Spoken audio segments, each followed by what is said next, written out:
I attempted a world record to solve the Rubik's Cube in a balloon, and here's how it went. 3, 2, 1.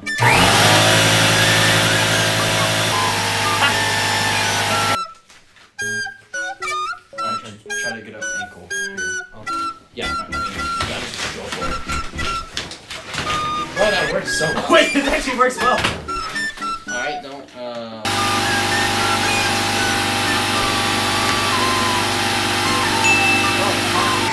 Your hips. Once you get...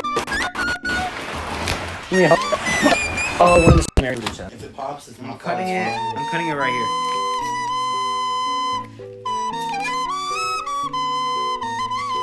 Yeah, alright. 3, 2, 1. Go. Well, guys. Alright, you know what? I'm happy that it ended that way, because now I don't have to say that I failed.